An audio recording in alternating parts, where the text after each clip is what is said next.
We'll start today's show and tell you about the Oxford Exxon Highway 6 West there in Oxford. Remember, when you head to the pavilion, you can get the Stadium Cup. Keep it, because when you stop by Blue Sky, Oxford Exxon, any Blue Sky in Mississippi, that's a 49-cent fill-up for that Stadium Cup when you go by. So make sure you quench your thirst with that. Also, the Speed Pass Plus app, mobile rewards program as well. And you know about the lunch specials. It's $4.99 every single day, 2 sides of bread, 32-ounce drink for those lunch specials. Ribs at night, call ahead. Just go in and pick up.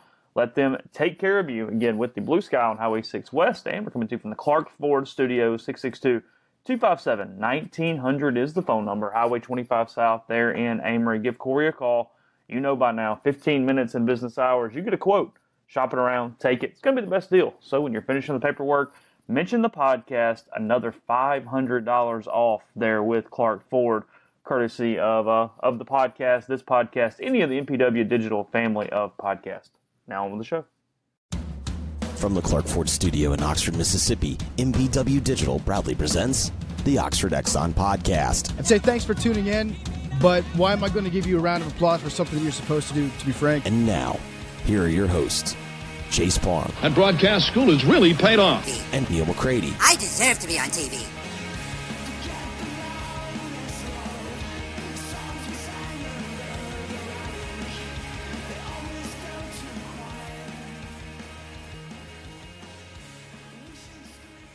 Welcome to this Thursday morning Oxford Exxon podcast. Chase Parham, Neal McCready. A little bit of a jumbled show today, but we're going to get it to you. You're going to have a lot of guests. Neal and I, for the first segment, we're going to talk to Jeffrey Wright, and we're going to talk to Russell Johnson as Ole Miss comes off a successful National Signing Day, final day, I guess, if you will, of the second signing period, the second National Signing Day, whatever we're calling this thing. The one in February. Ole Miss went into the day with a possibility of signing 7 guys. They got 6 of them. The other one probably was not very likely from the jump. But nonetheless, Ole Miss has a good day. They move up to, I think, number 21 in the Rivals.com national team rankings. Got content all over RebelGrove.com. We've got Neal's column finishing the day. We've got all the nuggets from the day, plus class impact stories on Ladarius Cox, who flipped from Tennessee. Ole Miss really beat Auburn for him. Tennessee was kind of out of it, even though he was still on their line. And Jerry and Ely, who came back in the boat for the Rebels, and now we wait for June with him, hopefully not mentioning him prior to that, but that's probably wishful thinking. So, Neal, good morning. Ole Miss basketball also picks up a win last night, coming from behind to beat Texas A&M, an Aggies team that's now 1-8 in the league, and frankly not very good. We'll start there, because we'll get to a lot of recruiting with Russell. We'll get to a couple recruiting things before I leave you. But if Ole Miss has, not even necessarily NCAA, if they had any postseason chances at all, last night was a must-win, and it was ugly at times. And of all things, Terrence Davis might have won the thing with defense. Isn't that funny? He absolutely won it with defense. They were in trouble. They were down 9 with about 12 and a half to go. They were down 6 and sluggish with about 6 to go. And Terrence, to his credit, made 2 big plays, a steal that led to a layup of his, and then a steal that led to a Breein Tyree 3, where I think a previous version of Terrence Davis would have, even though he was losing control of the basketball to some degree, I think he would have tried to make a play at the rim. Instead, he kind of regained his dribble. He found Tyree. Breein knocked in the 3. And from that point, even though the game, A&M had a lead a couple times, it felt like Ole Miss from that point forward. And sure enough, they finished it off at the end. Blake Henson with a big offensive rebound. Ole Miss went, I think, 12 for 12 in the last 4 minutes or so from the free throw line. So, they got it done. They got beat on the glass again, which is a problem. They did not defend very well at all in the first half.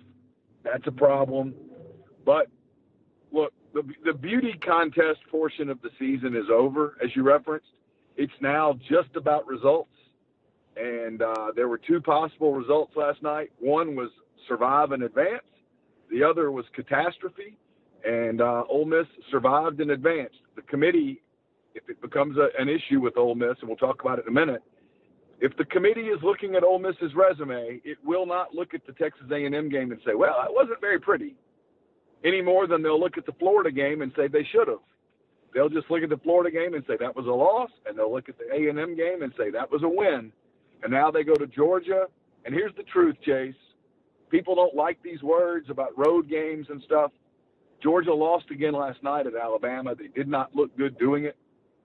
They've won one SEC game, and there will be no atmosphere whatsoever in Athens.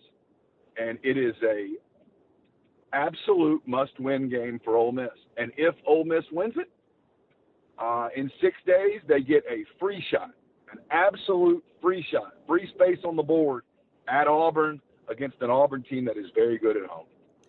Yeah, that's what I was looking at, is last night started this run where in 5 or 6 games, we're going to know exactly the situation. We're going to know whether we're covering sort of a final push toward maybe the postseason with those final 4 games that are much more hit or miss, because I pulled up KenPom this morning, and it's about as expected, but no gimmies by any stretch of the imagination either. They go to Georgia, KenPom giving them a 59% chance of winning that game in Athens on Saturday. And then you got the free shot at Auburn. That's probably a loss. But then after that, you get Missouri at home, 76%. At South Carolina, which still has Ole Miss at 58%. But I'll tell you, that's going to be a very complicated game. The Gamecocks, for whatever reason, are playing pretty good at home for the most part in SEC play, and playing pretty good in SEC play in general. And then come back home and play Georgia, and obviously a must-win at 81%. If you found a way to go scratch there, you're in really good shape with 4 games remaining, and 2 of those incredibly high profile with Tennessee and Kentucky both coming back to your building. But if you flounder, it's kind of over at that point. They've got 4 shots at signature wins right now. Sounds crazy. If you're an Ole Miss fan, you are cheering for Arkansas to stay hot. Arkansas narrowly defeated Vanderbilt the other day, but it's a win. 4 in a row for them. You got at Auburn. You've got at Arkansas, you've got Tennessee and Kentucky at home. So if you play this out, if Ole Miss wins those games that KenPom says they should win, if Ole Miss wins at Georgia, beats Georgia at home, that's 7. Beats Missouri at home, wins in Columbia, that's 9. Wins in Columbia, South Carolina, that's 10. If they win one of those other 4 games, at Auburn, at Arkansas, home against Kentucky or Tennessee, I think they go to Nashville in the tournament, because if you look around the country, the bubble is really weak. But if they don't win those games, then they go to Nashville at 10-8 in the league.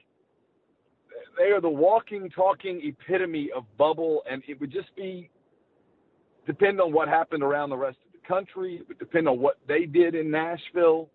And then anything less than that, like I had people yesterday trying to talk me into Ole Miss, there being a scenario where Ole Miss gets into the tournament at 9-9 in the league. And Chase, I'm not trying to be negative. I'm not trying to be a cynic or a skeptic or anything. I just don't see a scenario outside of Ole Miss winning the thing in Nashville where a 9-9 league team gets there. And look, Mississippi State lost last night. They're now 4-5. I mean, they got issues because their record, they're better than their record indicates that they are, but the committee is just going to look at their numbers. There's this hodgepodge of teams in the league: Ole Miss, Mississippi State, Florida, Arkansas, that are all just kind of there. Auburn, they're all just kind of there. And someone from that group has to separate itself from the pack. Because right now, there are only 3 teams in the league that you look at them and say, they're in. They're in. Absolutely in. Kentucky, Tennessee, LSU, especially after last night, they're all in. Everybody else, they got a lot of work to do. And Ole Miss is in that group. But Ole Miss absolutely has a path to the tournament that does not require a lot of gymnastics. Does not require them to beat a Tennessee or to beat a Kentucky. But I'm going to tell you this, this happened with Andy Kennedy coach teams. This happens with a lot of teams. I do think there's going to come a moment in this season where this team, and they're capable of doing it, has to rise up and beat a really good team, whether it's on the road or whether it's at home, and that's how you take the question away from the committee. You take power away from the committee and you just force yourself in. Otherwise, you're a hostage to their whims. And look, if you go 10-8 in the league and you don't get into the NCAA tournament, you can gnash your teeth and yell at the committee.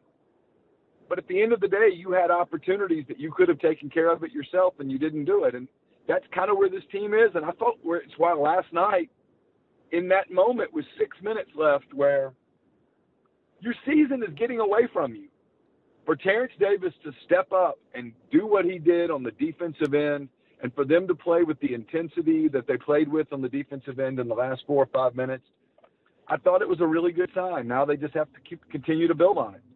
Yeah, you mentioned elsewhere in the SEC last night, LSU 92, Mississippi State 88, overtime win for the Tigers in Starkville, and then you also mentioned Alabama just drop-kicked Georgia last night in Tuscaloosa, 89-74, Georgia falling to 10-12 overall and 1-8 in the SEC. LSU all the way up there at 18-4 and 8-1. All of a sudden, they're just continue to be red hot. But let's flip it. They're really good. Yeah, man. Tremont Waters and Bigby Williams and Naz Reid. Listen, that LSU team, they got to get the right draw. But if they get the right draw, they can go a long way in March. Well, Naz Reid, probably the fourth LSU Tiger I would mention if you told me to just start naming players off their team. He went for 29-9 on the road last night. He was a horse. I don't know how much of that game you saw. Probably not a whole lot. No. It was high-level basketball, and it was one of those games. Look, Mississippi State's got Kentucky Saturday. It was one of those games that if Mississippi State doesn't – if they collapse down the stretch, they will look back on that game and say that's where the opportunity got wasted, because they had a couple of moments there with the ball in their hand where, you know, if Q Weatherspoon makes a layup, it's a W.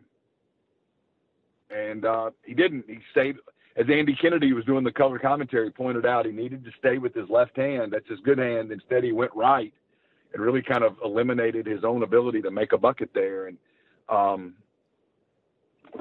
it is what it is. That was for them. That's a big loss, because now they have Kentucky coming in there Saturday, and Kentucky right now, Chase, might be the best team in the country over the last 2 weeks. And you lose that one, and you're 4-6 in the league. Do the math. Suddenly, it starts getting really hard to get to 11 and 7. You got to get super hot, and this league is. There's enough good teams in it that getting super hot is hard. So let's flip it a little bit. Russell and I go down signee by signee. You and I are not going to do that. You and I have not covered it enough to do that. But Ole Miss got to, I think you said in your column, punch back a little bit yesterday. They have a good final day for morale, for just getting players into the program, for all these different things. As the dust sort of settles this morning, what did yesterday mean for this Ole Miss football program? I kind of wrote this in a column, and I got home and I thought about it for a few minutes. And I'm always careful with doing this, because I'm always worried that people will think that I'm looking for a negative. I thought Matt Luke yesterday looked as confident and calm and kind of poised as I've ever seen him. And I don't mean that in a negative way, because as I wrote, this guy has been doing nothing, Chase, but putting out fires since he got that job. One fire after another. No matter how you feel about what he inherited, how you feel about Hugh Freeze or whatever, it's undeniable that the guy gets the job in chaos, inherits a team that's dealing with chaos, then gets a season where kids are transferring and kids are leaving and there's an appeal and there's a hearing and all this stuff. And it's finally over. I think he's begun to put his stamp on a coaching staff. I think he likes what he's done. I think it resonated well in living rooms. And then I thought they finished really, God, I mean, you have to give yesterday an A+, right? I mean, I know Byron Young would have made it a really talented cherry on top of the cake, but that feels picky to me. They get Lakia Henry. They beat Arkansas for Lakia Henry, who's a really impressive kid. Who knows whether Jerry and Ely gets to campus, but Ole Miss had committed 2 years to making Jerry and Ely the star of this class, and if you were to lose him to another program, it's a loss. They get Jerry and Ely. They hold off Mississippi State and Georgia on Jonathan Mingo. They beat Auburn on a kid from Mobile. Having lived in Mobile, I can tell you that's really hard to do. They just put together a really strong finish to their class. And to finish 21st, and I wrote this, is that a championship class? No, it's not. Not in the SEC West. It's just not. And that's not being negative. It's just not. But Matt Luke, I thought, nailed it when he said they believe this can be the foundation of something. And as hard as it is for a fan base to have patience, and I get it completely, I do think patience is going to be required a little bit here. I talked to someone inside the program last night who said a couple of things that I thought were really interesting. Well, 3 things that I thought were really interesting. He said they got really close on a handful of kids. And I think we know who they're talking about. They're talking about N'Kobe Dean. They're talking about Byron Young. They're talking about a couple other guys. Really close to having the kind of class that would have had real star power. They didn't get it done. There was a lot of negativity over the last couple of years, a lot of question marks, a lot of angst about coaching staff and stuff that, in addition to all of the other things that happened in recruiting, cost them. So that was interesting that they felt like they were really close. And then I asked about kind of, what do you think about this season? And what I heard was kind of like the schedule. The schedule's not as bad as some people make it out to be if the team can grow up. It's going to be a really young team. All these kids they brought in yesterday, Chase, they're going to have to play. Not all of them, but a lot of them. And they're counting on Lakia Henry and Sam Williams, for example, to not only come in and help, but to come in and be impactful players. And sometimes junior college guys do that, and sometimes they don't. Ole Miss needs them to. But if they can grow up, they kind of feel like the schedule's more favorable than some of us in the media think, and that they can create some momentum. They certainly thought yesterday went well. They certainly thought yesterday, as Matt Luke said, was a good day. And they certainly thought that it was a day that they can build on. No question about that. Yeah, I mean, you look at it. I mean, there's a level you have to get to at least get in the ballpark that was never going to be this class. I mean, Georgia finished number 1, Alabama finished number 2, LSU finished 3, Jimbo finished 6 at A&M, Florida 8, Tennessee 12, Auburn at 13. They fell 6 or 7 spots just because of George Pickens yesterday. South Carolina at 17, and then you get into kind of Ole Miss, Arkansas, and State. They're in a bundle. The Hogs at 20, the Rebels at 22, and the Bulldogs at 24. Yeah. But coming off probation, this thing's been done 3 months. 22 ain't bad. I mean, it's kind of what I was thinking about when I was talking to Russell last night. I thought, this is just now kind of ending. This is just now the smoke is clearing. And you sign what is essentially a top 20 class. That's pretty good to, as Matt said, set a foundation, go from there. Now the storyline for next season, we'll talk about it with Russell and the soft verbal as time goes on. I think Russell's going to do a little 2020 primer today or tomorrow. Memphis is the key to the 2020 class, a place that Ole Miss has not had any luck in the last few years for a while now. And it's the way to make hay because Mississippi is not overly deep. Some of the top prospects in Mississippi are not in places that are Ole Miss leans. This signing class, barring, national appeal and going and turn it into one of those things, from a regional standpoint, this 2020 class, which is even more pivotal than this year, it's going to be decided in the Bluff City. And to me, that is, if nothing else, fascinating to follow. It's a fascinating storyline. I don't like Liberty's chances on this recruiting class. Hey, they signed a 4-star yesterday. Doing business. Yeah, I saw that. Look, they've got Jacob Peeler. They've got John Sumrall. They now have Rich Rodriguez. They have Mike McIntyre. There's a lot of guys that are really good recruiters on the staff. It's a better recruiting staff than it was 4 months ago. And they're out of this NCAA thing. It is in the past, and you can feel that weight lifted off people. It's not an excuse. It is what it is. I mean, You can be anti-Matt Luke, you can be pro-Matt Luke, or you can be anywhere in between. You have to acknowledge that NCAA investigations that last 6 years impact programs. That NCAA sanction type stuff that carry out over an entire 16 season, an entire 17 season, they impact programs. Throw in a coach getting fired for massage stuff and phone records and all the other ancillary stuff with the Mississippi State rivalry and all that stuff that was constant negative headlines. That impacts your program. You could feel yesterday that stuff in the past. The storm has passed.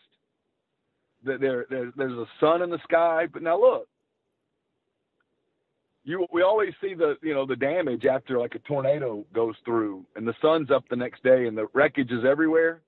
There is still some cleanup to be done, and there's still work to be done. It's far from over. They're not out of the wreckage portion of the NCAA penalty, but they're not staring at it in its face anymore. The forecast is pretty clear. The forecast calls for pretty good weather for cleanup, and they've got to take advantage of that, and they've got to do that. And I think everybody over there knows it, and everybody over there knows that Memphis is going to be critical for recruiting. They've got to have success there. It's not an option, as you said, as Russell has said. And you're right. For those of us who cover this and look for storylines, it's not hard to come up with one. No, I mean, Adam Friedman of Rivals yesterday added Ole Miss in as one of the winners of the day, and he's kind of talking about what you talked about. He said Ole Miss is eligible for the postseason again, and once again showed it can be a major force in recruiting. The Rebels are just a program again. It's been a long time since they've been able to say that. They've always been the probation-riddled program, the this, and this. They're just an SEC team again, and for Matt Luke, that's as much of a salve as anything can be. So we're going to go to Jeffrey in a minute. Neal, appreciate it. Talk soon. Okay, Chase. Guests join the Oxford Exxon podcast on the Patterson and Earhart hotline. Patterson and Earhart, attorneys at law, specialize in personal injury law and real estate law, but theirs is a general practice that can handle any of your legal needs. When you contact Patterson and Earhart, you speak to one of the partners in the firm, and that's who handles your case, not some paralegal at a faceless corporate firm. If Patterson and Earhart can't help you, they'll refer you to someone who can. John Calvin Patterson and Wes Earhart are Ole Miss guys. They're local guys, and when you call them, you're going to get one of them on the phone within the same day, guaranteed. So whether you've been injured in a car wreck or have other legal issues, give them a call, 662-526-1992, or check out their website, pelaws.com. Your initial consultation is free. We're also brought to you by the Home 2 Suites Oxford. It's just off Old Taylor Road in Oxford. It's a perfect place to make as your home base for the Ole Miss football season. They're taking reservations now for Ole Miss football season. They have some availability at double-decker weekend at the end of April as well. So get in touch with the folks at Home 2 Suites Oxford, just off the Old Taylor Road exit in Oxford. Brand new hotel. All suites are great. There's tons of amenities. It's pet friendly. Be a wonderful place to make as your home stop for the college football season. We're also brought to you by Pinnacle Trust. All of my post-game columns, this podcast sponsored by Pinnacle Trust. Pinnacle Trust, based in Madison, Mississippi, represents clients in 24 states, has advisors in 3 states. It's founded in 1997. Pinnacle Trust provides detailed, specialized investment management, financial planning, retirement planning for individuals and businesses, and much more. At Pinnacle Trust, investing is treated like a commodity. Decisions are made using objective information and research, not emotions. So regardless of your level of wealth, Pinnacle Trust will sit down with you, listen to your goals, study your expenses, and put forth a comprehensive, detailed financial and retirement plan. Cookie-cutter financial planners put you in a box. Pinnacle Trust builds a box that is made just for you. To learn more about Pinnacle Trust, go to pintrust.com. That's PINN trust.com. Mention you heard about Pinnacle Trust on the podcast. You'll get 10% off your first year's fee. And the podcast is brought to you by the Westin Jackson. Restore serenity to your soul by visiting Soul Spa. It's the ultimate luxury spa experience in downtown Jackson. Indulge in personalized massages, signature facials, soothing body treatments, and much more on their extensive spa list. Escape from the everyday, rejuvenate yourself in their luxury spa today, and then gather at Estelle Wine Bar and Bistro for a creative craft cocktail or enjoy their curated wine list. It's open for breakfast, lunch, dinner, and Sunday brunch. Chef Caden's mission is to connect guests with the community through local partnerships. So gather at Estelle tonight. Russell, good evening. We are taping this at about 6:40 on a Wednesday on National Signing Day. I guess the second one. I guess we'll just call both of them National Signing Day now, December and February. But you had a pretty good day. Ole Miss had a pretty good day. Ole Miss, I guess coming into the day, potentially 7 guys they could have signed. They end up with 6 of them. Byron Young being the odd man. They're going to Alabama, but otherwise a spectacular close for Ole Miss, a much-needed close for Ole Miss. I'll ask you, when you woke up this morning, what was kind of your expectation at that point? I think at that point, the only thing that kind of changed after that was Lakia Henry, right? Yeah, the Lakia Henry situation, it kind of developed, I'd say, late last night. It seems as if, because, obviously when you're covering a recruitment that's down to 3 schools, what you do is you talk to reporters who cover the other 2 schools. And it seemed like either he told every school he was still considering he was coming, or he told them he was committing or something, because every one of them was optimistic and ready to put in their future cast that he was going to their school. The rumor and everybody thought that Arkansas was the front runner for Henry. And that was what I had heard too. And that's even what Ole Miss had heard as close as Tuesday afternoon. But then, like I said, when Tuesday night took place, and then it can't be overstated. And I think it really wasn't when Henry visited officially, but his mom wanted him at Ole Miss. And it seemed as if that may have been the compromise school, I guess you could call it. Because, it seemed as if he wanted to go to Arkansas. He wanted to play for Chad Morris. He wanted to get in there and play right away. And contrary to popular belief, the depth chart at Arkansas is actually more appealing than the depth chart at Ole Miss for somebody who wants to, go right in and play. And I mean, Henry's no slouch, being the number 6 ranked player in the country, according to Rivals.com from the junior college ranks. So, I mean, he's going to have some expectations with him. But he's not going to, just slot right into a starting role either. Yeah, Vic, say, not to cut you off, but Arkansas's linebacker situation is worse than Ole Miss's? That's what I was told. Okay. Multiple times. All right, fair enough. By people, yeah.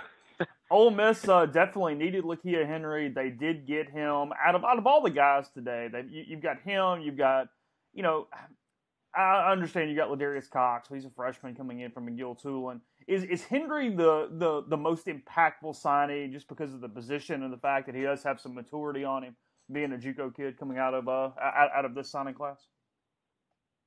Are you talking about the just that signed today, or overall? No, today. Just out of the 6 today, how do you kind of rate the impactfulness of these guys?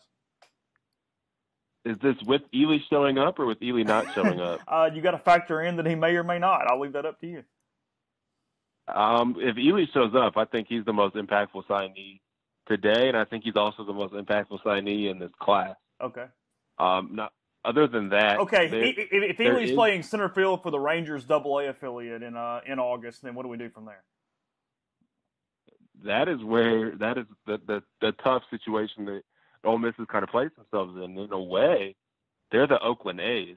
I mean, I don't want to completely compare Kyler Murray and Jerry and Ely, but they've made a decision to go in on Ely, take Ely, use an initial scholarship, and if he decides to go the other way, they're done. I mean, there's no compensation. They don't get a compensation or a supplemental draft pick because he decided to choose baseball. So it's definitely a risk they're taking. But like you're saying, with the impact that he could make, Henry has a chance, when he does get to campus, to climb up the depth chart. But like I was saying, he's not going to be given a starting role in the 3-4. He's going to have to learn a little bit more about the concepts and about the defense, to the point to where, he's going to be, I wouldn't say he's going to be studying the 3-4 as much as he's studying his math classes and his other classes at Dodge City this next semester. But he's going to need to have a grasp of what Ole Miss is looking at doing defensively, because for a JUCO signee to come in as late as he is, it's kind of difficult, because normally JUCO signees get out in December. And if he was able to do that, I would have no problem, projecting him and expecting him to start and to contribute and to do exactly what JUCO signees are intended to do when they're signed out of the junior college. But when you see what happened with Tisdale last year, coming in late and then kind of factoring into the rotation and then really starting to catch on at the end of the year, I think that's what you're more likely to see Henry do. But I see that to happen a lot more than I do with some of the other signees. Yeah, with Henry, you do have to temper expectations to some degree, because while I met the kid for 5 minutes, I liked him, I thought he was pretty mature. This is a semester where it's going to be up to him. He's got to show up in camp or for the summer in ideal shape.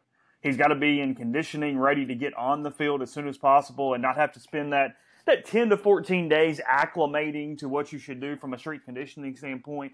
He's got to get as much in the playbook as he can. I mean, he might be at Dodge City, but he has a very, very important semester coming up as far as it pertaining to get on the field for Ole Miss come August. And yeah, just kind of backtracking to this before we move on. There's no doubt. Look, Ely is a special talent. He dominated the Under Armour All-American game at the running back position. And as I look at it, if I'm Ole Miss, you're just holding a lottery ticket. I always talk about that with the baseball-only guys, but it applies here too with Ely, because, look, there's 3 situations. And while the one situation that you don't get Ely on the field is probably the most likely, of him just bypassing it all, going to baseball, taking money, and moving on with his professional baseball career, there are 3 options, and 2 of them puts him on the field in your helmet.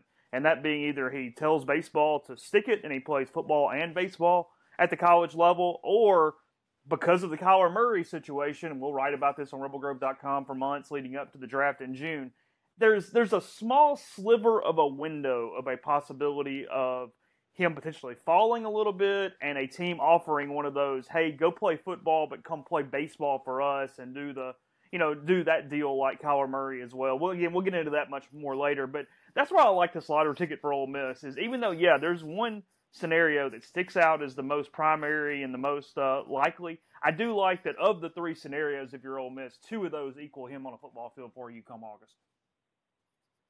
Yes, and I think that they are fully expecting. I don't think they would have took the initial and done as much as they did, with his decision being on ESPN today and hyping it up as much as they did after he signed and committed. I think there's more than a 50-50 chance, even if it's just 51-49, that they're hoping for him to play football. How close did this Jonathan Mingo thing get to go in a different direction? Because he dropped all drama this morning. Again, we're recording on Wednesday night, not Thursday morning as everybody's hearing this. He shows up at Brandon High School in an Ole Miss polo with an Ole Miss hat on, with Mike Espy at his side, essentially everything all red and blue. But in the previous days and the previous hours, how close did that get to going another direction?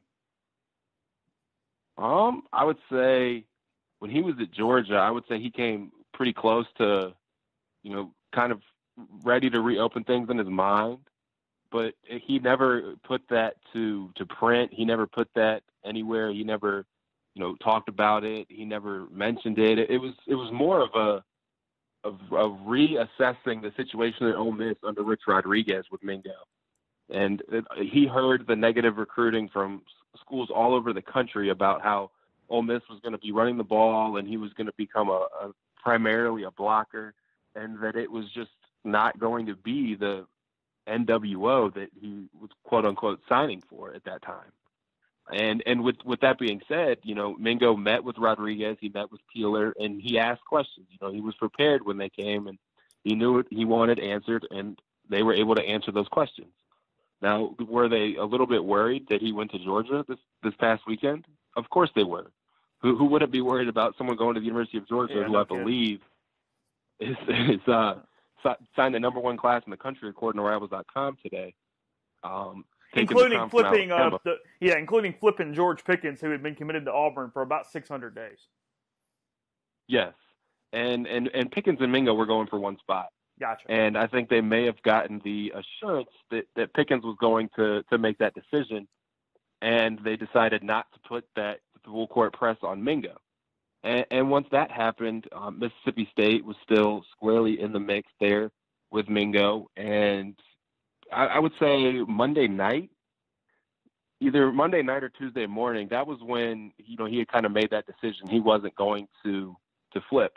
That was why, when I started seeing all the threads on the message board this morning, and I was up, I don't even know, 4:30 Eastern time. So it'd be 3:30 Central time. So I was up, and the threads started about a couple hours after I had woken up, and everybody seemed like it was a done deal that Mingo was flipping to State, and I'm kind of like, what are you talking about? Because then I started to feel like I was alone on a hill, like I was at first when I had future casted Ely back to Ole Miss. I was alone for about, I don't know, an hour or two, but that hour or two, it feels a lot longer than an hour or two. Yeah. As you know, when you're breaking news. So how ready is Mingo to play right now? Let's talk about the actual player with him. What could Ole Miss expect in year 1 with him? I think Mingo will surpass the 4-game limit in terms of the red shirt, but I don't expect him to be starting. I think that, you've got Braylon Sanders, you've got Elijah Moore, you've got Dontario Drummond. You've also got the possibility. Yeah, exactly. And you've also got the possibility that they could add a 2-year grad transfer, and the ability to do that, depending on, if there's attrition either at that position or at other positions, either before spring ball or after spring ball. I mean, they have options, and Mingo's not going to be thrown into the mix unless he's ready. So as we look to stay on the offensive side of the ball, you got John Rice Plumlee commits to Ole Miss, or signs with Ole Miss after being committed to Georgia for a long time. The Oak Grove product. He's going to start out at quarterback. Incredibly well-rounded kid. He's going to play baseball too, barring any kind of MLB draft thing. But again, we got plenty of time to talk about that in the months ahead. But if it doesn't work out, and maybe it does, maybe John Rice just absolutely excels in Rich Rodriguez's system and ends up playing quarterback. But if he's not, what's the most likely position change for Plumlee at some point during his collegiate career? I would say slot receiver or DB. And I know the stereotypes about a white DB are not very becoming in terms of playing in the SEC, but I mean, you've had a few successful in the past, and I think Plumlee's athletic enough. You wouldn't even realize it unless you were, like, if you were just listening to the game on the radio and you heard that Plumlee was in coverage for somebody, you wouldn't know what Plumlee looked like based off of hearing that. Mm-hmm. I learned that by watching him, play in 7-on-7 football. He was guarding Jerry Jones. He was guarding Mingo. He was guarding all the receivers in the state, and he was doing it well and keeping up, stride by stride. I'm not exactly sure what he runs in the 40. I'm sure he runs an impressive 60 in baseball, and I think that is something that has really helped Plumlee. I mean, he's going to be able to play both sports likely in college, and he's going to be able to do it well. But if quarterback doesn't work out, he's going to either end up as a DB or as a slot receiver. And as a slot receiver, I could see him slotting in, kind of after Elijah Moore's eligibility runs out, either after next year or the year following. And I think that would be a really good role for him, still getting the ball in his hands, but at the same time not being expected to throw, I'd say 20 to maybe 20-ish times a game, because I think that's kind of the limit for Plumlee as an SEC quarterback. So Ole Miss started out its day this morning. We mentioned it getting Ladarius Cox, who's committed to Tennessee. So technically a flip from the Volunteers, although it seemed like Auburn was probably number 2 in this, and Tennessee had slid down, even though they had kept his name on their line until this morning. 5.7 3-star as of right now, I think I saw this morning. But, that's 5.7 in general. I talked to Neal a little about this. That's kind of that underrated area where there's a lot of SEC talent in that 5.7 range where they're just missing the 4-star status, and it feels like because they just missed that status, they really become almost sleepers when it's pretty talented kids most of the time in that spot. And I think that's potentially what they're getting with Ladarius Cox. Oh yeah, I agree 100%. Cox was a 4-star at one point, and I mean, when you have the Rivals camp all the way in February in Mobile, and it was rainy. I mean, the weather was terrible, and he was elevated to 4-star status at that point. And then, you know, kind of as the summer went on, and as the fall evaluation period came out, and Cox ended up losing that 4-star somewhere in between. But him and the 3-4 defense is like a match made in heaven. You know, when you watch him play, he's got the ability, he's got the size. I mean, 6'4", 310, and I think that might even be a little bit outdated. He might be closer to 6'5". He may be closer to 325 than 310. And you know, being able to put on the weight, the good weight. I mean, you know what I'm talking about? When you've got somebody that big, putting on good weight and not bad weight is imperative, especially because you don't want to take away Cox's athleticism, but at the same time, you want to make sure that he's bulked up enough to play in the SEC. And do you think he's that middle run stopper for this team? Because Matt talked about him playing kind of any of those 3-4 front positions, but it feels like if he throws the right weight on, he really could be kind of that clog guy in the middle of the defense. I'd agree 100% with that. And I heard when Luke did his presser today, he was talking about the Chicago Bears defense and their 3-4. And I could see him kind of playing the same kind of role that the Bears defensive tackle does, their nose guard. But I could, if he loses the weight and if he gets faster, but which I don't see happening, but I guess if Luke needed that sometime down the road, Cox could do that. But I think that's also why they signed Brandon Mack. So I think switching positions, especially in a 3-4 defense at a nose guard, switching positions on the D-line is not something that is productive for production and for development. Last guy, Brandon Mack, he flipped from Pitt, I guess sometime around Christmas or at least around the New Year. So it's a guy that's been on the Ole Miss line for a while. He officially visited with a lot of those guys a couple weeks ago. Brought some family down. I think I met his grandmother and talked to her for a little while when he was here. Matt Luke mentions that he is going to play more of that defensive end, kind of outside linebacker spot in the 3-4, the stand-up guy that's more of a pass rusher. What's been your impressions of Matt to this point? Yeah, I agree with Luke's assessment on Matt completely. And it was crazy because, you know, he was committed to Pitt, and it never really seemed like one of those, you know, I'm going to sign with Pitt commitments. It seemed like one of those, Pitt was my first official visit. I committed there. I wanted to save a spot somewhere if I got injured or if something happened. It seemed more like it was that than it was, you know, I'm all in on Pat Narduzzi and the Pitt Panthers. But with that being said, you know, Tyler Siskey ended up on the road for a short period of time. And the last two we're talking about, Brandon Mack and Ladarius Cox, those were his two top targets and the ones he spent the most time working on and the most time with. There's a picture on Twitter when he was on his first in-home visit with Brandon Mack. They were at Jefferson Davis School, and he was standing on top of a chair because he couldn't even measure anywhere close to Brandon Mack. And that visit there, I think, is what shifted Mack's recruitment towards Ole Miss. Now, you mentioned that Mack wanted to commit around Christmas time. He actually was planning on doing it on Christmas Day. And I remember having it ready in the drafts on like the 22nd or the 23rd and just waiting and waiting and waiting. And then after Christmas, I changed it. And I said the day after Christmas. And then I changed it again to the new year. And then, of course, the person who was doing his commitment video finally gets the video done in between. So I have to go back and edit it again. But that's just, you know, a little inside baseball in terms of the pre-write. But with Mack's ability on the field, you could see him, you know, being a stand-up linebacker, but you could also see him being that on the 3-4, being one of those ends, rushing off the edge and getting to the quarterback. I think that is something that Ole Miss prioritized in January and February, and I think that's something they were able to do with Mack. Would they have liked to have added Byron Young? Of course they would have. Anybody in the country would have liked to add Byron Young. But closing with Mack and Cox on the D-line after missing on all of the in-state D linemen, I wouldn't call it a push, but it softens the blow quite a bit.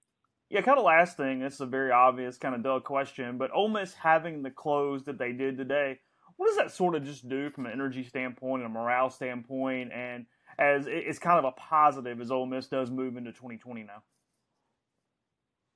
I think it's much needed momentum in state.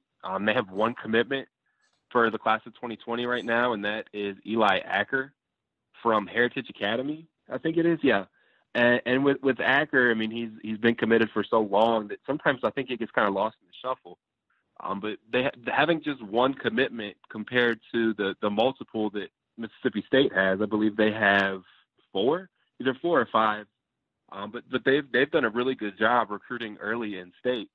And it seems as if Ole Miss was kind of really preparing and trying their best to close strong in 2019. And it seems as if that's what they were able to do. So being able to do that and close strong, and also in the evaluation period in January, going to all different schools around the state of Mississippi, and still being kind of hesitant on the early 2020 offers. It's a strategy that they're using, and it's a strategy that at least with the new staff members, they expect to work. Well, heck of a job today, bud. Get some rest when you can. I'm assuming next soft verbal look at transfers and a little bit of 2020, but I appreciate it. We'll talk to you again. Sounds good. Ole Miss baseball season right around the corner. Season tickets start at just $150 for the number 13 preseason ranked Diamond Rebels. To purchase, visit OleMissTix.com. The Ole Miss men's tennis team returns to Oxford fresh off a top 25 road victory over Oklahoma State, and they take on Alcorn State on Saturday, February the 9th at noon. Come hungry, as fans will receive free pizza. As always, admission is free. For more information, visit OleMissSports.com. The podcast also brought to you by Harry Alexander. Harry is an Oxford-based RE/MAX Legacy Realty agent. He's been in Oxford more than 4 decades. No one knows the residential and condo market better than Harry Alexander. Go to his site, harryalexander.com. Click on the Properties and Neighborhoods tab. Filter through by what you are looking for, and then send him an email. It's ha@harryalexander.com. We're also brought to you by our friends at Grenada Nissan. If you're in the market for a Nissan vehicle, look no further than Grenada Nissan. They have a complete selection of new and previously owned Nissan vehicles. Go in, test drive one today. Tell Gene and Sandy that you heard about Grenada Nissan on the podcast. You heard about Grenada Nissan on rebelgrove.com. You'll get Rebel savings on top of the already great deals at Grenada Nissan. It's GrenadaNissanUSA.com. Podcast also brought to you by Dead Soxy. We've been telling you Dead Soxy would inform you of any new products or opportunities, and they're pleased to announce a way for you, the Rebel Grove community, to be a part of the process in the creation of new sock concepts. There's still limited quantities of the Rebel sock line available, and in an effort to launch a new line, they're increasing the discount to 30% off all items. So as this original Mississippi line comes to a conclusion, don't miss your opportunity to feel the difference a quality sock makes. There will be new concept pictures forthcoming. They really want your honest feedback, your input as to what resonates with you. So for those of you who've tried them, got a pair, maybe a couple pairs, now's the perfect time to round out your week's worth with the 30% off. And if you haven't tried, give it a shot. They're the sponsor of our Soft Verbal podcast. You're helping us, you're helping Russell, and you're going to help yourself because it's a fantastic product. And once you wear them, you really won't want to wear anything else. Go to deadsoxy.com, enter the code RebelGrove at checkout for 30% off all orders. Podcast also brought to you by John Edwards, Regency Travel Incorporated in Memphis. So you guys know how this works. John's a part of Virtuoso. He's a worldwide network of travel partners that allows John to supply his clients with added values and unique benefits that are simply not available to other travelers. Get in touch with John, give him some parameters, give him a budget, let him know kind of what you're thinking about doing, generally what your vacation hopes are, how long you want to go, when you want to go, how much you're willing to spend, and then he'll come up with options that you would never find on your own. And you don't have to live in or near Memphis to take advantage of his services. 901-494-3387 or jedwards@regencytravel.net. First-time clients can save $50 off their first book trip just by telling John you heard about Regency Travel on the podcast. And we're brought to you by Oxford University Bank, OUB, locally owned and operated right here in Oxford. When you deposit money at OUB, that money and the vast majority of the bank's profits go right back into the Oxford community. OUB gives you the comfort of home, all the benefits the big mega banks provide, all the technology and products you can want, all with the personal touch. When you call OUB, you speak directly with the live person. No 10 buttons to push, no 5-minute wait. And what you also get is Kasasa. It's the absolute best cash checking account. And with Kasasa, OUB will pay customers 2.5% interest on their balances up to $50,000. And with Kasasa, ATM fees nationwide are refunded. OUB also offers online bill pay and mobile check deposit using its online app. To learn more about OUB, check out liveoxfordbankoxford.com or call 662-234-6668. OUB is FDIC insured. Jeffrey, good morning on this Thursday. Just kind of curious. I obviously was pretty busy with recruiting and different things yesterday. You guys have got the top show. Do y'all touch signing day at all in Memphis? What was yesterday like from you guys? Yesterday was legitimately, I kid you not, it was a 2-hour show on the same topic. It's the first time that it's ever happened.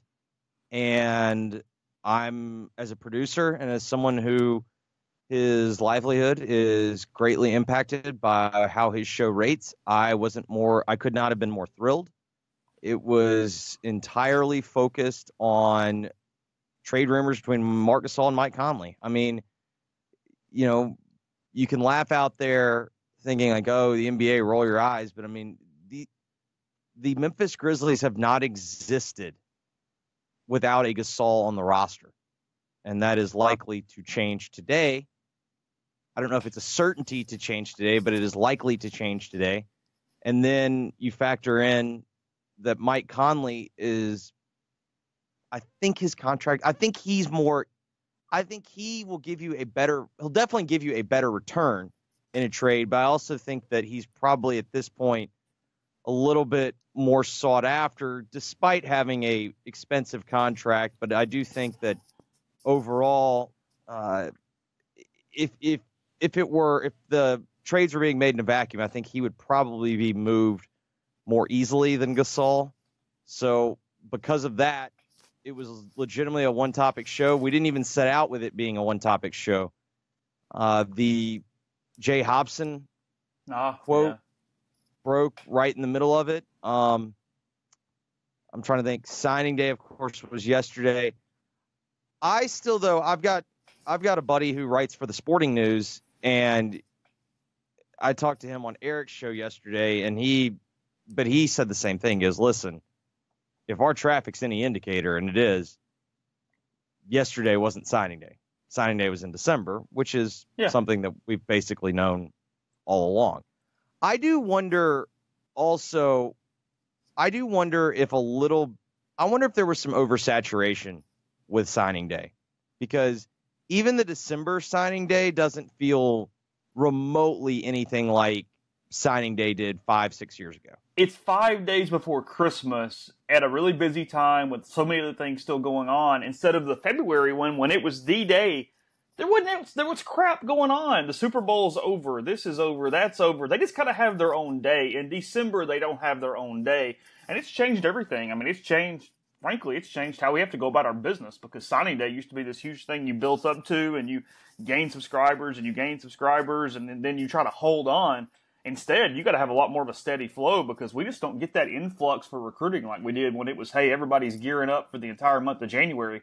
Now it's the season, and then that thing's over 4 weeks later.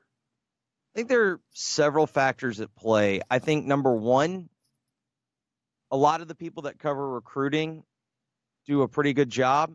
And so I'm not saying they hit on every single prediction, so be it. But if you follow the right people, they generally have a sense of what kids are going where.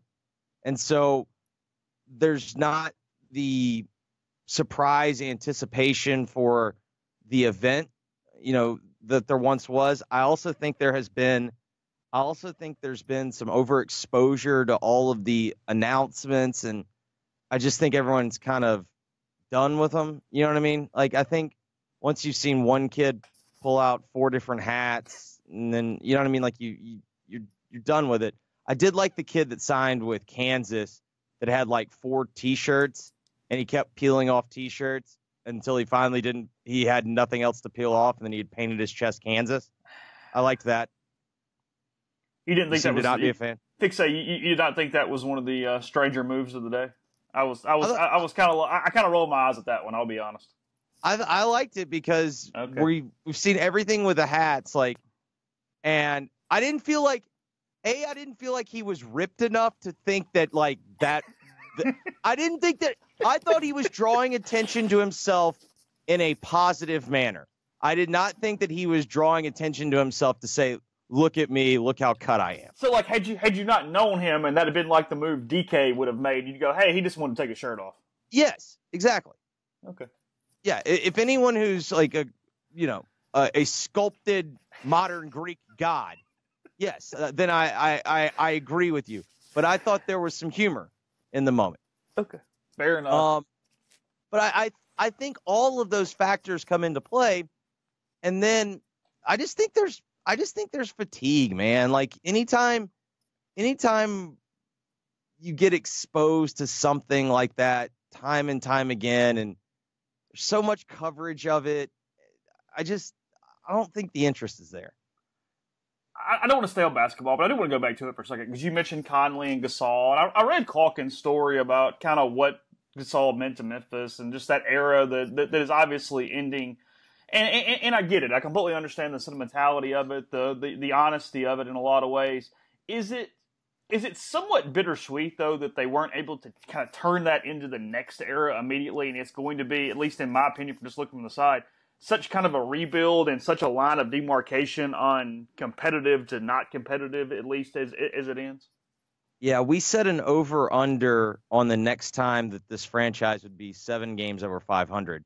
So they were 12-5 at top of the Western Conference standings. I believe it was around Thanksgiving, and they were atop the Western Conference standings. We set an over/under for the next time that would happen at roughly 3.5 years. So, oh geez, I think you're right. I do think it shows when you are a small market and you do not value the draft. And here's the thing: they'll tell you they value the draft, and you and I are a big. Maybe it's because we've covered colleges. We understand that what they say is not what they mean. Mm-hmm. So watch what they do rather than what they say, and that will give you a better sense. The truth is they have included draft picks in trades that they could not afford to give up. They have rarely tried to get anything back in forms of draft picks. And when you're a small market, you have to build through the draft. And I don't even necessarily mean you have to build through drafting players, but you have to treat the draft as your opportunity to accumulate assets to turn into more assets. I mean, think what Oklahoma City does, and they don't waste a pick. And even if they have a part that is not a long-term plan for them or a long-term member of their roster, they turn it into something that is. And the Grizzlies are not run that way, and I don't know if that's going to change because I don't see, unless something changes very drastically very soon, I do not see the Grizzlies coming up with a situation in which they hire one basketball person to make all decisions.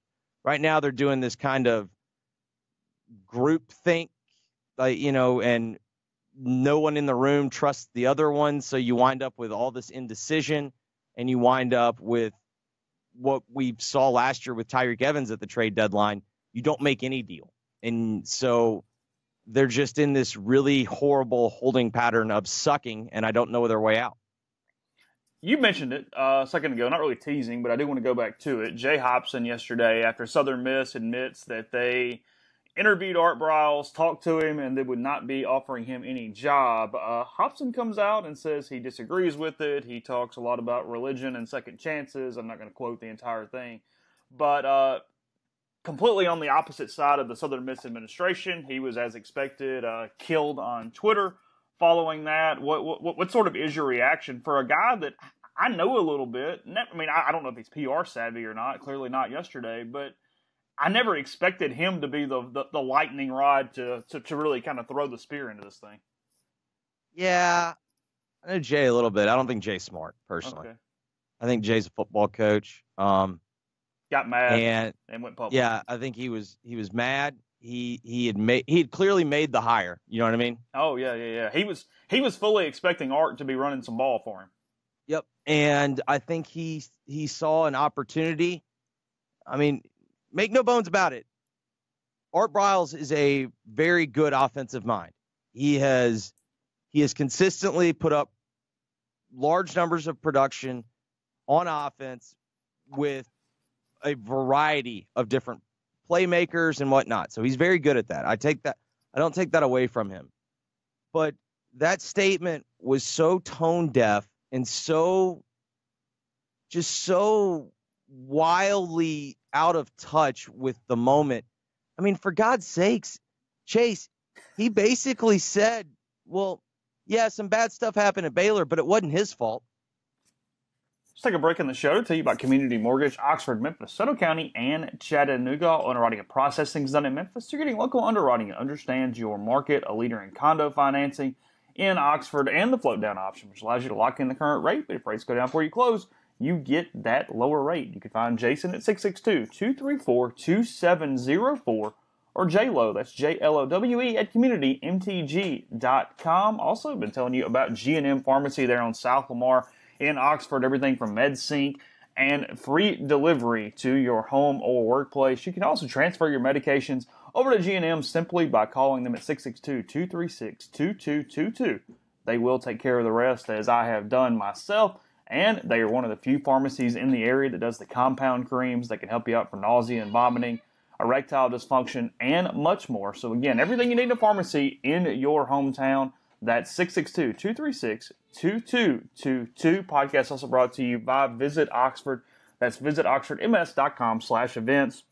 Right now, the Oxford Film Festival is going on. That is going on through February the 10th, 12 to 9 at various locations around town.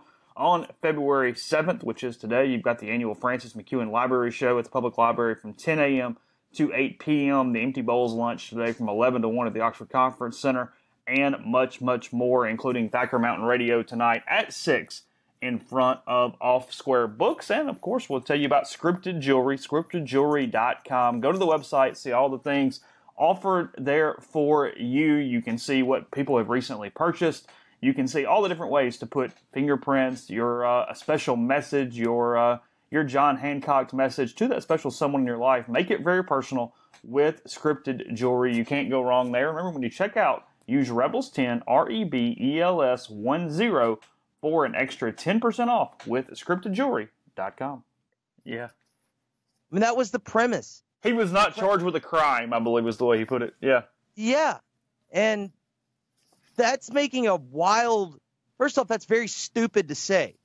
Because based on the way that case went down, you couldn't specifically... I mean, the problem with getting charged with a crime is when you get charged with a crime, they basically have you. They do. And so not being able to charge someone with a crime to get a conviction is very different than being responsible for horrific things that happened at Baylor. And on top of that, Baylor is under NCAA investigation from his program. So I don't fault the AD. I don't fault the president. And I completely disagree with him on two things in his statement. Number one, I do not think Art Briles is going to be a head football coach at major college level anytime soon. And number two, I don't believe in this blanket statement that everyone deserves a second chance. There are certain things, in my opinion, that mean you don't get to coach college football anymore. And I'm completely fine if an NFL team wants to hire him, if the AAF wants to hire him, next year if the XFL wants to hire him. I think he has every right to go coach football. But I do not think he has the right to be in charge of a college football program anymore. And he doesn't have the right to be propped up like college football coaches do and become this celebrity and this beacon of morality and all these things that college football coaches have become. He doesn't deserve that. He had that right. It was taken away from him, and I don't think based on what we've read what happened at Baylor, what we know has happened at Baylor, and what we've talked about with people that covered that Baylor story, that maybe they weren't able to print something. We know what all happened, and it was Art Briles' fault. So, in my opinion, he does not deserve to ever coach again. Yeah, it was awful, and it kind of reminds me of the people that talk about, dumbly, the people that don't understand the First Amendment, that say, well, yeah, you can say whatever you want, and whatever. Well, he's not going to jail, but that doesn't mean you get free reign in the private sector. Yesterday, that was what I said on the air yesterday. We're not persecuting him in public. We're not saying he doesn't have the right to live. But yeah, I do not think he has the right to coach college football anymore. Yeah. Now, with that being said, if my team wants to hire him, I'll reconsider my position. I understand. I only got you a couple more minutes. It's at least partly my show, so I can go into this. So, golf world, Brooks Koepka, last couple days, started, he's been on a little bit of this PR thing, where for a year he did the, hey, I'm not respected, and he's a boring person, so I get it. Like, he's not fun to watch as far as talk on press conferences and all these things. But it seems like he has this calculated thing now where he's trying to fix it. And he's trying to be more aggressive about talking about slow play and making fun of other players and almost trying to change his demeanor. Does this make us like him more, or does this just annoy us, considering we know kind of what his natural position is on a lot of these things? Because, look, he's won 3 of the last 6 majors. He's done all this stuff. But he just remains, to me, this boring person that is now trying too hard. Completely agree. The most interesting aspect of Brooks Koepka is this golf game, because he's a freak show. He's an unbelievable player. He's an unbelievable golfer. He really is. He is. If he's not the best driver of the golf ball consistently in terms of distance, accuracy, he's in a category of about 3 or 4 guys. It's him and Rory and DJ. Yes, and I think Koepka's a better putter than Rory. Koepka's obviously better with wedges than Rory. He's a better putter than DJ. Underrated aspect about Koepka's game is the dude can grind. Like, that was the thing that I thought was so impressive about his win at Shinnecock last year in the U.S. Open. He was consistently getting up and down from jail. He made so many tough putts. He has the most interesting thing about him is how good of a golfer he is. He doesn't really particularly have anything interesting to say. I mean, if you look at his life, he's a meathead, man. Like, he likes fast cars, Instagram models, and beer, Ferraris. Yeah, and Michelob Ultra. Yeah. Like, and that doesn't make him a bad person, but to me, like, that's not interesting. You know what I mean? Like, you don't have, and by the way, that's not like a crime against him, but I'm like you. It feels like this big PR campaign to make him some kind of like likable, sympathetic character. Nah, just focus on his golf game, because his golf game is really freaking likable. It's almost like he's frustrated that he took that path from the beginning and he didn't try to be the Ricky or the Rory or somebody. And now when you try to reverse course, it just looks even dumber as you get halfway through it. Well, yeah, but if you then don't alienate Alan Shipnuck and Michael Bamberger. I mean,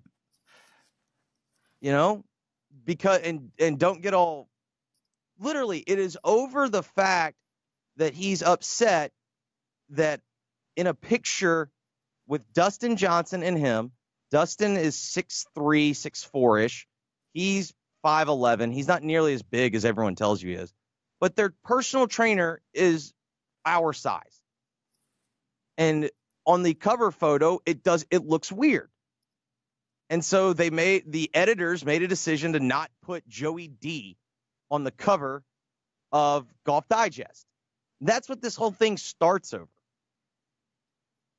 Like, it's the classic modern golfer of, I'm a victim, and he's upset about how he's portrayed. Well, it's your fault, buddy. Like, we didn't just decide that we like Rory McIlroy and we dislike you. Rory's always been very honest, very candid. He goes off script. And here's the thing. Rory says a lot of things that I completely and utterly disagree with. Yeah. And it doesn't matter. I'd still rather him say things and I'd be able to disagree with it. He's way more interesting that way because, well, A, he's thoughtful, and B, he's much more interesting on what he has to say about the game of golf, what he has to say about, balancing golf and personal things. Like, he's just more interesting. Brooks doesn't really have anything interesting to say. He's had several opportunities to say something interesting, and he's yet to do it. Yeah, we don't inherently hate very, very talented Americans. It's not exactly the way we go about things. I mean, come on. I'm just saying. Complete PR spin, or is that any type of jumping point whatsoever for Ricky Fowler's career, considering he did at least win number 5 now? Okay, he won in Phoenix. I know, I'm just asking a question. And Ches Reavie was... Also won in Phoenix over par on the final day. He was awful. He was legitimately, on Sunday, he was like the second to last person in the field based on, like, relatively. Strokes gained total. Like, here's the thing with Ricky. Ricky is a very good player. Ricky is a top 20 to top 25 player. He is a world-class player. The problem is his fans insist on him being in this category of Rory McIlroy, Jordan Spieth, Dustin Johnson, Brooks Koepka. They insist on him being in that category, and he's not. He's not a thoroughbred. He's a very good racehorse, but he's just not. Like, he's not that guy. Did we think that Gary Woodland winning last year in Phoenix was going to propel him to some type of career? He's not even Xander or Bryson. No. He's a very good player. But he doesn't have the horsepower when it comes to here's the truth. Like, if you look at his career and how it's trending, he's this generation's Matt Kuchar, or it's been what I've been saying for, I don't know now, 4 years, and I haven't changed my mind. He's the American Sergio. Yeah, he's a great marketer, and he had a year that, frankly, was probably unfair to him when he hit top 5 in all the majors in 15 or 14. Or yes, but if you also look, like, that's my whole deal. He had a top 5 in all of those majors, and only one of those majors did he have a chance to win on Sunday, and that was the PGA at Valhalla. Like, 2 of those were blowouts. Really, 3 of them were blowouts. Spieth ran away with the Masters. Or no, I'm sorry, 2014. Bubba ran away with the Masters. He and Spieth separated themselves from the field. Keimer, he didn't just lap the field at the U.S. Open. Like, he lapped them. He lapped them again and lapped them a third time. Rory started the final round of the British Open, I think, with like a 6 or 7 shot lead. And he was basically just saying, if I shoot par, I'm going to win. And he did. And then he had a decent chance to win the PGA. But then it came down to the same thing. The guys that were around him had more firepower than he did. I think he can keep this up 15 years, though, from a marketing standpoint. Absolutely. Because, yes, like, he's always going to be likable. Like, that's my thing. Like, this isn't some indictment on his character. It's just he's not this player that everyone's trying to shove down. Like, he's not at the level of player that his people want him to be at. Kuchar might be a great example, honestly, the more I think about this. Yes. Kuchar's won a bunch of tournaments and just cashes checks. I mean, what was it? Like, he's had like 110 top 10s or something like that. Yeah. He's remarkably consistent. That's the thing with Ricky Fowler. Like, if you look at a spray chart of his scores, his good golf is not that much better, not that much better than his bad golf. So his bad golf's pretty solid, pretty good. That's why he's extremely consistent, but he just doesn't have that gear. Yeah, in 14 at Royal Liverpool, Rory started the British Open with a 6-shot lead. He was 16 under. Ricky was 10. Right. So, like, don't try to tell me that was close. Like, it wasn't. We lost Jeffrey right there at the end, but that will close up today's podcast. Again, plenty of coverage at rebelgrove.com. The basketball win over Texas A&M last night. Lots of recruiting from signing day yesterday. And then some baseball as well. With baseball season only 8 days away, Ole Miss and Wright State, February 15th, that afternoon from Swayze Fields. Back on their podcast tomorrow. We'll be back in studio. Won't be quite so jumbled with some weird audio stuff. But we got through it today. Brought you Neal, Russell, and Jeffrey. And we'll talk to you again tomorrow.